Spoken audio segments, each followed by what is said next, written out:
προβλήματα μας λιώνουν θάλασσες. Θάλασσες στα βρώμικα του κόσμου, θάλασσες,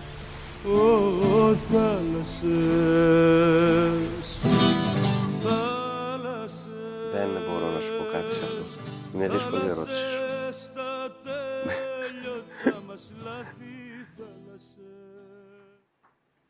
Τι να σου απαντήσω τώρα σε αυτό. Στη Λίμνο το φως κρατά τις ιστορίες των ανθρώπων. Ιστορίες ήσυχες, αληθινές, που ζουν μέσα σε πρόσωπα και χέρια.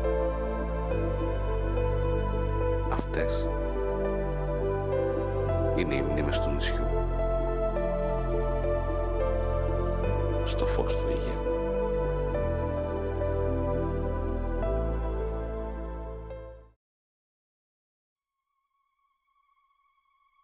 Εκεί είναι το παράλογο που λες, εντάξει, άμα είναι κάποιος έτσι λίγο λογικός και οι νέοι που τα βλέπουν αλλιώς τα πράγματα, λες, εντάξει, με κοροϊδεύουνε, δεν μπορώ να ασχοληθώ έτσι, εγώ δεν μπορώ να δουλέψω έτσι.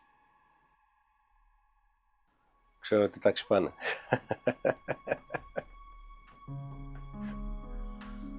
Δύο παιδιά. Δύο έχω, ναι. Μία είναι Δευτέρα γυμνασίου, άλλος είναι Τετάρτη δημοτικού. Είναι ακόμα σε δημοτικό. Είναι μεγάλη. Εσύ πώς έχεις? Είσαι ένα βήμα πιο μπροστά. Δεν υπάρχει καλύτερο, όχι καλύτερο, ο γάμος είναι το επόμενο level. Πώς το λέει, περνάς πίστες. Άμα δεν κάνεις και γάμο, δεν κάνεις τίποτα. Είναι σαν να παίζεις την ίδια πίστα συνέχεια. Δεν γίνεται, κάποια στιγμή βαριέσαι. Άλλοι φοβούνται να κάνουν γάμο. Δεν γίνεται, ρε παιδιά. Πρέπει να προχωρήσεις. Έτσι είναι η ζωή. Αλλιώς έχει κάποια που δεν θα τα νιώσεις ποτέ.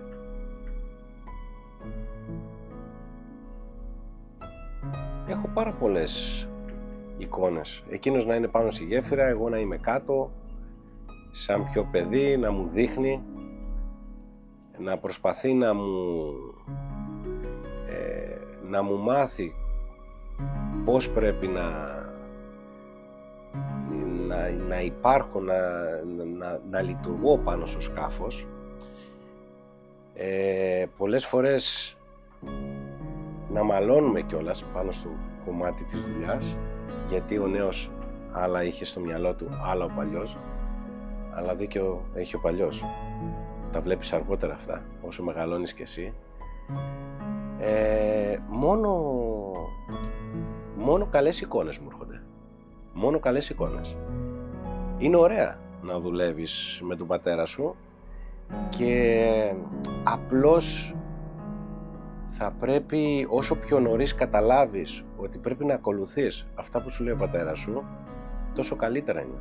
Και θα κάνεις τα λάθη σου, θα σκοντάψεις και θα συνεχίσεις και θα δεις ότι ο πατέρας σου είχε δίκιο.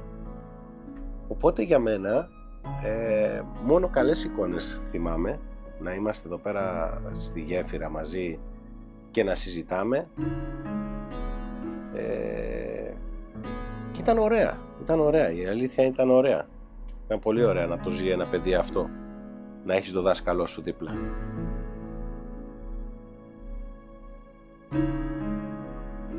Το όνομα.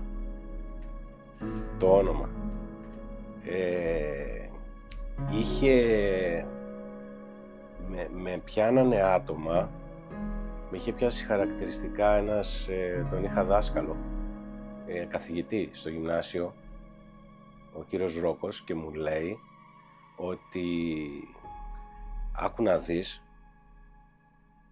ο πατέρας σου είχε ένα όνομα. Δεν ξέρω, λέει, τι θα κάνεις. Εγώ θέλω να σε δω να το συνεχίζεις. Γιατί όταν έχεις στην κοινωνία είχε ένα αλφα όνομα, η πρόκληση είναι μεγάλη. Είναι να μπορέσεις να το συνεχίσεις. Να μην λένε «Α, είδες, ο μπαμπάς του ήταν έτσι, αυτός είναι σκάρτος». Το όνομα ήταν. Πιο πολύ ήταν το όνομα. Αυτό ήταν που με βάραινε και έπρεπε να συνεχίσω τουλάχιστον αυτό που έκανε, με τον τρόπο που το έκανε και να μην δημιουργείς προβλήματα. Να μην μαλώνεις και να μην δημιουργείς προβλήματα. Να κοιτάς τη δουλειά σου και να την κάνεις όσο γίνεται καλά και όμορφα. Να έχεις και αύριο. Και να μην μαλώνεις, να μην κοιτάς να είσαι πολύ ανταγωνιστικός και να παίρνεις και τις δουλειές των αλλωνών και αυτά. Να δουλεύεις όμορφα. Το όνομα ήταν μεγάλο βάρος για μένα.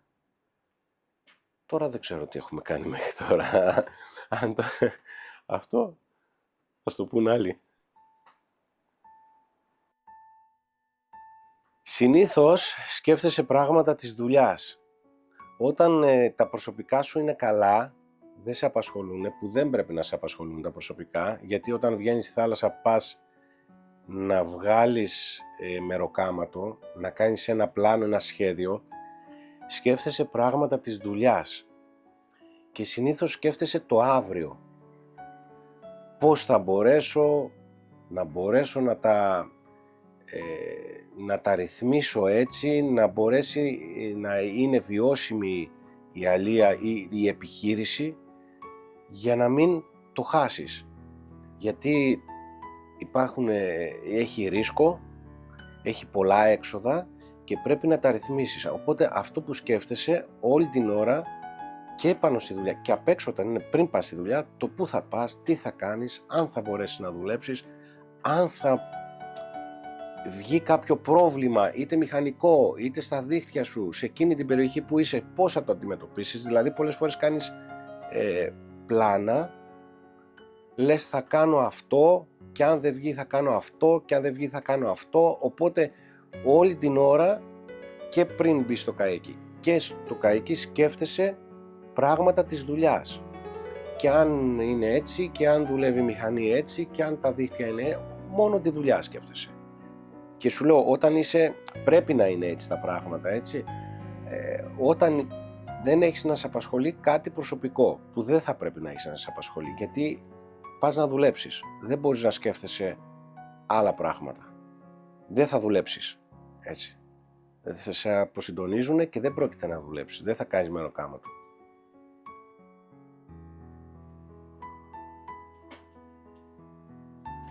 Το μεγάλωμα των παιδιών, δηλαδή και λίγο παραπάνω. Οι πατεράδες μας συνήθως, ας πούμε, δεν παίζαν με τα παιδιά. Δεν παίζαν ηλεκτρονικά παιχνίδια, δεν παίζαν αυτά. Εμείς οι πιο νέοι, ας πούμε, γονείς, κάνουμε και κάτι λίγο παραπάνω με τα παιδιά. Δεν ξέρω αν αυτό το κακομαθαίνεις το παιδί ή όχι.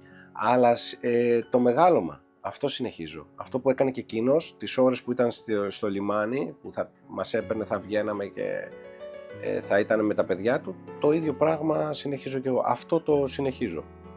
Και είναι σημαντικό για μένα. Γιατί πρέπει να ασχοληθείς με τα παιδιά σου όσο είναι μικρά, να τους δώσεις τα εφόδια. Μετά, άμα μεγαλώσουν και ανοίξουν τα φτερά τους, δεν θα σε χρειάζονται, αλλά να τους έχεις βάλει στο σωστό δρόμο όσο μπορείς.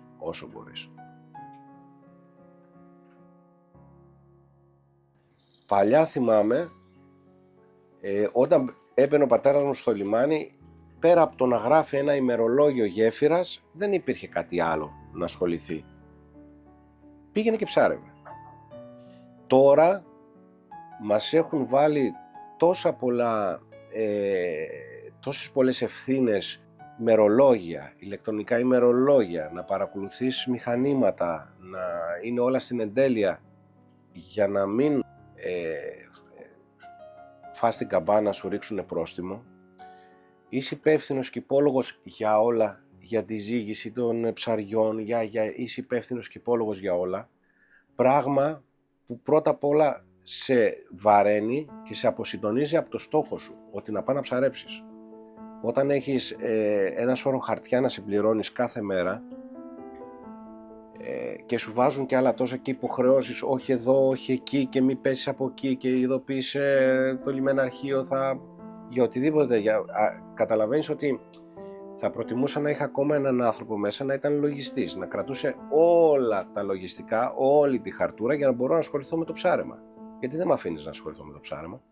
αλλάζουν, όλα αλλάζουν. Αλλάζουν και η συμπεριφορά των ψαριών, πιστεύω.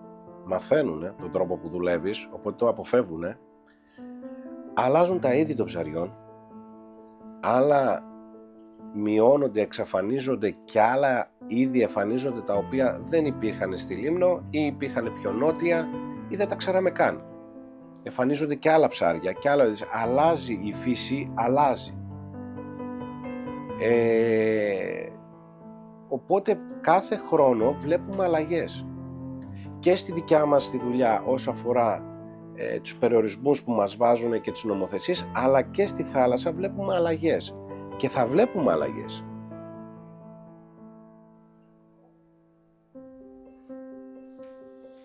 Ωραία ερώτηση. Τι στερήθηκα? Στερήθηκα μικρός, επειδή μπήκα μικρός 15 χρονών, στερήθηκα πιο πολύ τις παρέες και τις βόλτες και αυτό το είμαι ανέμελος, δεν με νοιάζει κάτι, ξέρω εγώ, δεν έχω υποχρεώσεις, φοιτητική ζωή ή όλα αυτά. Η αλήθεια δεν μου λείπουνε, δεν μπορώ να πω ότι αμάν ήταν λάθος. Όχι, δεν θεωρώ ότι ήταν λάθος, γιατί έμαθα να έχω υποχρεώσεις από μικρός. Οπότε μόνο αυτό μπορώ να πω ότι στερήθηκα, δεν στερήθηκα κάτι άλλο. Δεν στερήθηκα κάτι άλλο, γιατί όταν δουλεύεις έχεις χρήματα και μπορεί να στερείσαι τις βόλτες, τις παρέες, το μεσημεριανό το καφεδάκι με την παρέα, αλλά έχεις πράγματα τα οποία δεν τα έχεις σε αυτήν την ηλικία, όπως ένα αυτοκίνητο, όπως να μπορείς να βγεις άνετα και να φας με την κοπέλα σου, ας πούμε, να την κεράσεις ή να πας ένα ταξίδι, πράγματα που δεν τα είχαν κάποιοι σε αυτήν την ηλικία. Κάτι στερείσαι, κάτι άλλο κερδίζεις. Οπότε το μοναδικό που στερήθηκα είναι αυτό, αλλά και πάλι δεν με απασχολεί. Τώρα δηλαδή δεν είναι κάτι που το έχω αποθυμένο. Δεν με ενδιαφέρει καν, δεν είναι. Κερδίζεις αλλού. Πώς είναι? Είναι απρόβλεπτη, είναι άγνωστη πρώτα απ' όλα. Δεν ξέρεις. Δεν έχω να σου δώσω απάντηση σε αυτό. Είναι η μαγεία της δουλειάς, είτε καλό είτε κακό. Αναλόγως τι θα αντιμετωπίσεις. Ξέρεις ότι από τη στιγμή που θα βγεις από το λιμάνι, κάθε μέρα είναι διαφορετική. Οπότε δεν ξέρεις τι θα συναντήσεις. Αυτό είναι και καλό, είναι και κακό. Καταλαβαίνεις. Οπότε δεν έχει απάντηση, δεν μπορώ να σου απαντήσω. Κάθε μέρα είναι διαφορετική. Κάθε μέρα είναι διαφορετική. Και ακόμα και ένα πρόβλημα να αντιμετωπίσεις, π.χ. ένα παράδειγμα με τα δίχτυα σου, να πιάσεις ένα βάρος, μία πέτρα, κάθε φορά θα είναι διαφορετικό. Το ίδιο βάρος, ας πούμε, ένα παράδειγμα, θα πρέπει να το αντιμετωπίσεις διαφορετικά. Είναι μια πρόκληση. Αυτό το καλό και κακό, το επαναλαμβάνω, που έχει δουλειά, είναι ότι δεν ξέρεις τι θα σου βγει. Εσύ βγαίνεις για δουλειά, πηγαίνεις στη θάλασσα, αλλά δεν ξέρεις τι θα αντιμετωπίσεις. Ακόμα και ο καιρός να είναι καλός. Μπορούν να γίνουν πολλά. Δεν υπάρχει απάντηση. Είναι άγνωστο.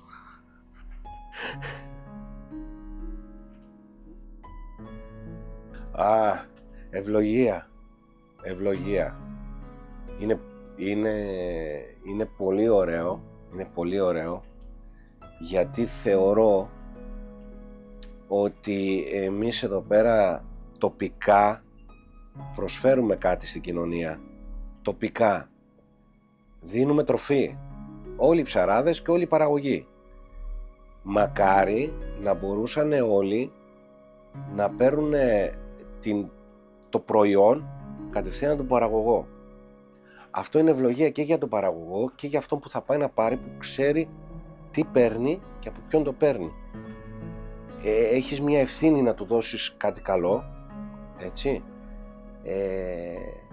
Και πιστεύω οι περισσότεροι αυτό το έχουν εκτιμήσει. Το εκτιμάνε ιδιαίτερα. Και αυτό θα στο πει και ένας ξένος που δεν είναι στο νησί, όταν θα έρθει και όταν θα δει κάποιοι να έρχονται από το σκάφος να παίρνουν ψάρια, τους αρέσει πάρα πολύ αυτή η εικόνα και είναι πολύ όμορφο και αναπτύσσονται και κάποιες σχέσεις, κάποιες πιο πολύ φιλικές, θα το πω, όχι επαγγελματικές, φιλικές σχέσεις. Γνωριζόμαστε, μας ξέρουνε, τους ξέρουμε, και είναι πολύ ωραίο, είναι πολύ ωραίο. Μακάρι να ήταν όλες οι δουλειές έτσι, μακάρι. Μέχρι πέρυσι ήθελα το γιο μου, εάν ήθελε, να το βάλω σιγά σιγά να μαθαίνει για να συνεχίσει τη δουλειά. Βέβαια, δεν ξέρω πόσο ήσυχος θα ήμουν εγώ, γιατί η κίνδυνη είναι μεγάλη. Και, εν πάση περιπτώσει, εντάξει, κάθε πατέρας για το γιο του φοβάται. Ήθελα. Αυτή τη στιγμή υπάρχουν πάρα πολλά σκάφη που είναι συνταξιούχοι οι άνθρωποι και θέλουν να φύγουν. Δεν αγοράζει κανένα σκάφος, δεν θα μπει κανένα στη θάλασσα με αυτές τις καταστάσεις. Οπότε τα σκάφη τους έχουν μείνει. Έχουν σκάφη που κάνουν από 1 εκατομμύριο μέχρι και 500.000 ευρώ, ξέρω εγώ, σκάφη, τα οποία τα βλέπουν και δεν ξέρουν τι θα κάνουν. Δεν σου βάζω να πεθάνει ο καπετάνιος, τι γίνεται, εκεί πάμε αλλού, ακόμα πιο δύσκολα. Άρα, και να πω να σταματήσω να κάνω, πού, αυτό τι θα το κάνω, το πετάξω, δεν ξέρω, να το βουλιάξω, δεν υπάρχει κάτι. Είναι πολύ δύσκολο και το να σταματήσεις.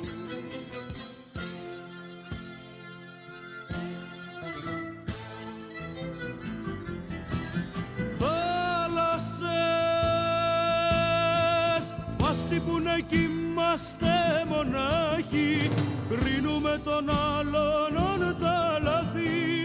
Μείνανε στη μέση τα όνειρά μας, μια στιγμή κρατάει η χαρά μας, μια στιγμή κρατάει η χαρά μας. Θάλασσες,